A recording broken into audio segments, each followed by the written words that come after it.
Hi kids, have you got your cozy wozy blankets ready?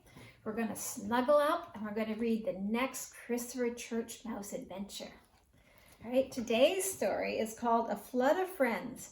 A man who has friends must himself be friendly. Proverbs 18 verse 24. Something was tickling Christopher's whiskers as he lay in bed. "Quit!" he squeaked in his sleep. "Ooh, don't do that to me." Then he opened one eye and giggled. It was just the wind tickling him. He breathed in. Oh, what a wonderful smell. It must be lilacs. He had just been dreaming of another beautiful spring morning about this time last year when something very special happened.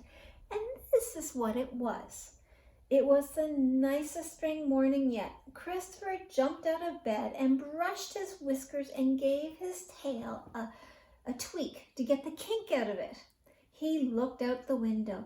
He couldn't wait to play. But Ted, and Ned, his cousins, were away on vacation and his friend Mandy had to work.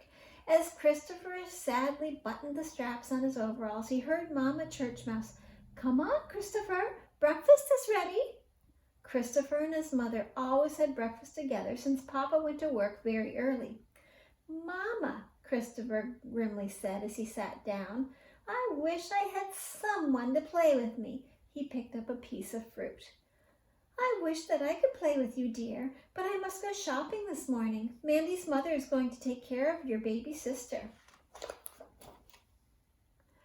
"I wish I had a friend who could always play." "That would be nice, but sometimes it's nice to play alone."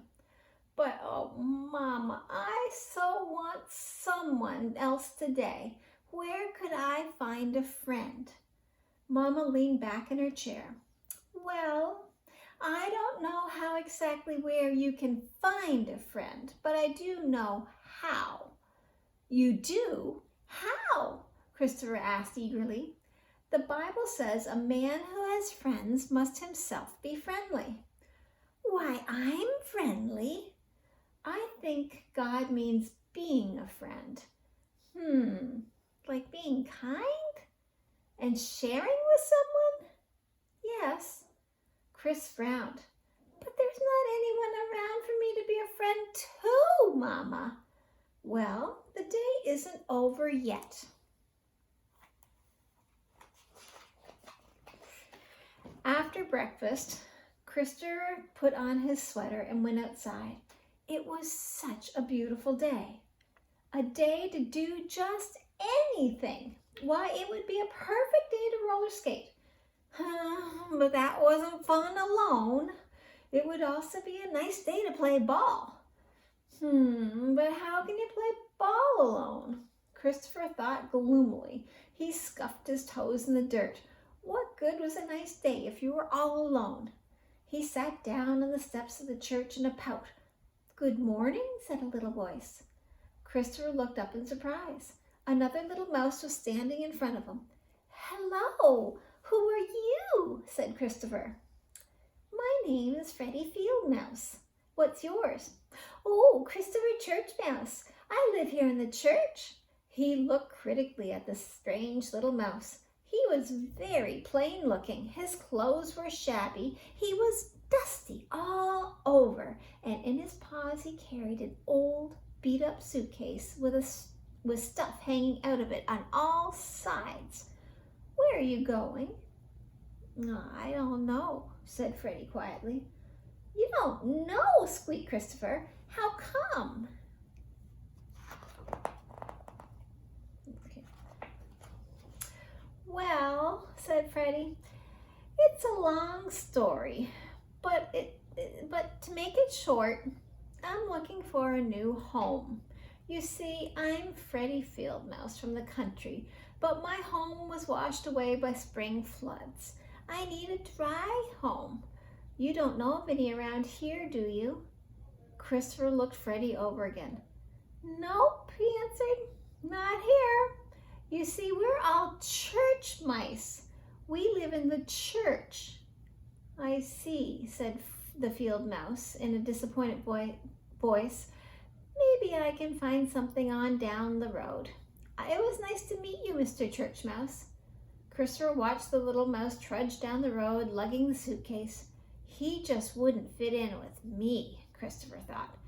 Now he could just barely see him far down the road.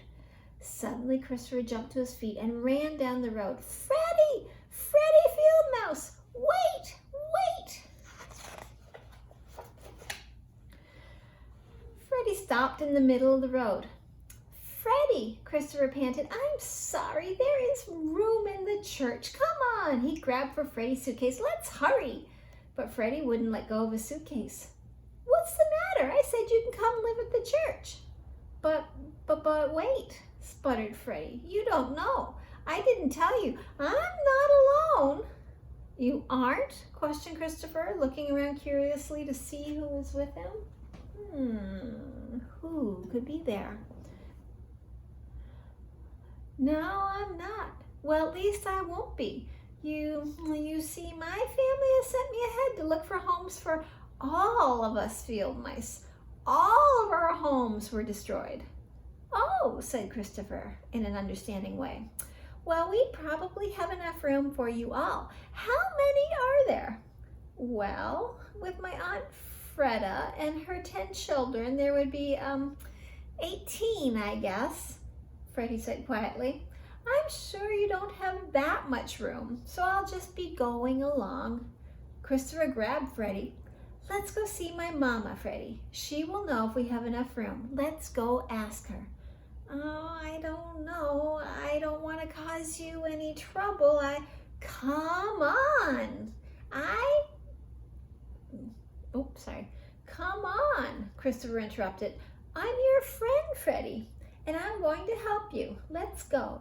And with that, he took Freddie's suitcase and tugged Freddie along.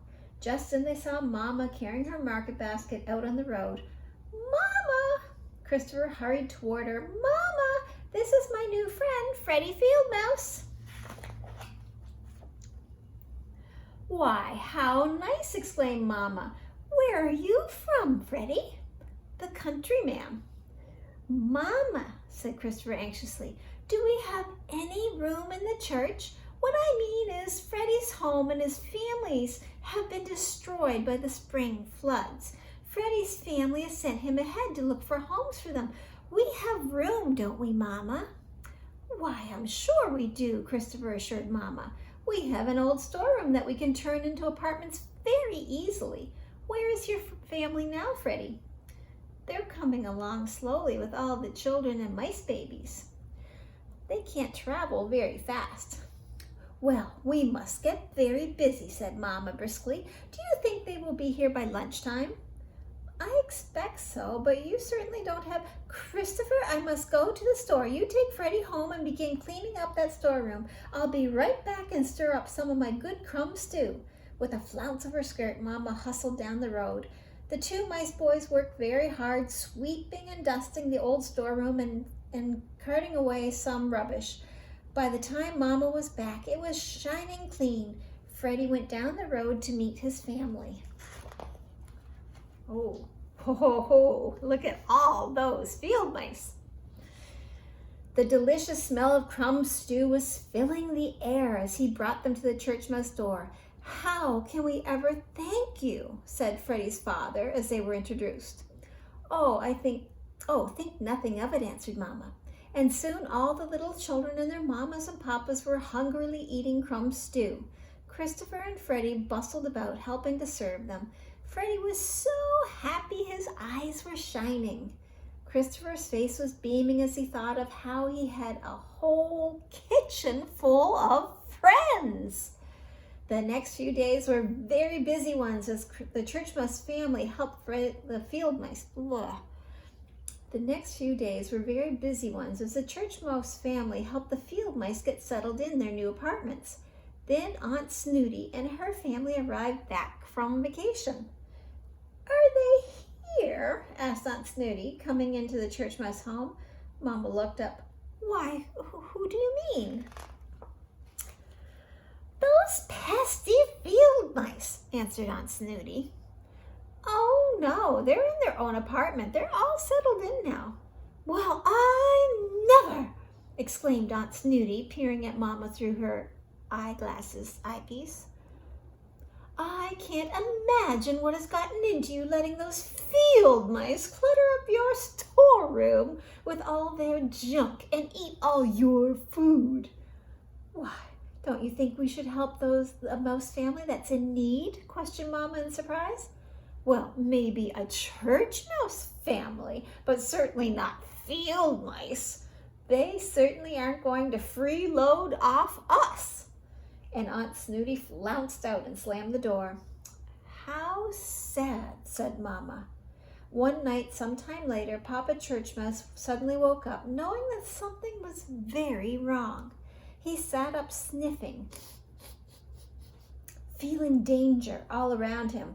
He carefully put his feet down on the floor. There was water there, up to his ankles. Mama, Mama, wake up. Take the baby. There's water all over the floor. You must go to a higher place right away. Chris and I will wake up the others. Christopher and Papa ran all over the church basement, awakening the other church mice and field mice. We must get up on the steps. It looks like a water pipe has burst. The whole basement is flooding. The church was filled with mice squealing with terror. Christopher helped the church mice swim the mice babies to safety. They held the babies' heads high above the water and they handed them up to their mamas. Mama Churchmouse was counting all the mice on the steps. Papa, she squeaked, I don't see Grandpa and Grandma Churchmouse and Aunt Rudy and Aunt Snooty's families. Suddenly, Christopher realized that Freddie Fieldmouse and his family were missing too. They had been right behind them an hour ago, but now they were gone and the water was rising. Freddie, wailed Christopher. Freddie, where are you? But he didn't hear an answer and he began to cry. Just then there was a little sound from the water. It was the sound of baby mice crying. Peering around the corner of the stairs, he saw Freddie and his family. Each field mouse had a baby church mouse in his paws, holding them high above the water. See? Them being all held up. And there was Uncle Rudy, Aunt Snooty, and their older children, Ced, Ted, and Ned, swimming in the water. And floating on some small pieces of wood were Grandma and Grandpa Churchmouse. Papa, look, the field mice have saved the rest of our family, squealed Christopher excitedly. The mice reached the steps. Aunt Snooty was crying. But you're rescued, Aunt Snooty, said Christopher. Aunt Snooty turned around to Freddie's family. Oh, please forgive me for the awful things that I've said about you. I've been terribly, well, snooty. At that, all the mice began to laugh and hug each other. And the field mouse never returned to their houses in the country, but they remained in the church where they had found true friendship. Here they are all together. Isn't that a nice story about taking care of people and making new friends and helping each other? So I hope that you're helping each other. I hope that you're helping your families and your friends and reaching out to people in need. All right? You have a great week. I hope you sleep well. Have a good night. Bye-bye.